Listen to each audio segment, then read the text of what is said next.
Kinara wa Wiper Kalonzo Musyoka akizungumza katika kaunti ya Kitui ametamaushwa na matukio ya Ijumaa iliyopita ambapo wahuni walivamia kanisa la All Saints Cathedral kusambaratisha mkutano wa bajeti uliokuwa ukiendelea.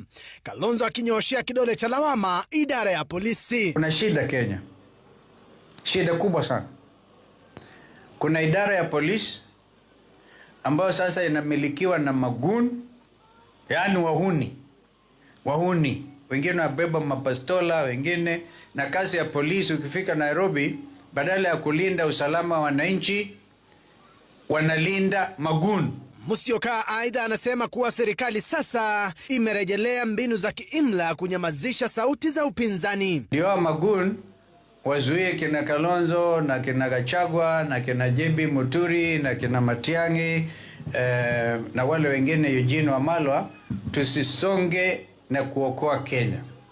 Na mnajua ndio sisi chama cha Wiper Patriotic Front tukaata zindua mwenendo mpya, jina mpya, kuonyesha uzalendo wetu. Hasa tukikumbuka vijana ambao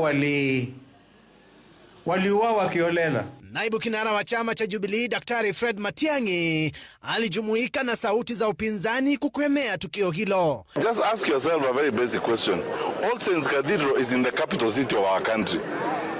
How can people beat up the thugs, criminals, beat up people even into All Saints Cathedral in the capital city of our country? How can that happen? I don't understand whether our leaders have a sense of shame. Matiang'i aidha amedokeza kuwa iwapo suala la wahuni halitadhibitiwa basi huenda likaathiri uwekezaji nchini. What this country needs is decisive courage to clean up this mess so that our country goes back to what it's supposed to be. Because in this day and age, how can you have people with rungus running around in the capital city of our country?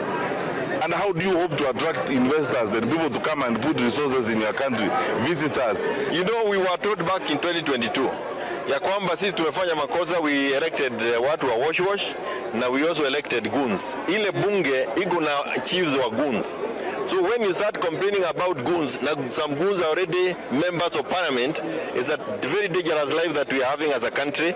And for us to get ourselves out of that mess, we need to be very careful as to how we vote come 2027. Stephen Leto, runinga ya Citizen.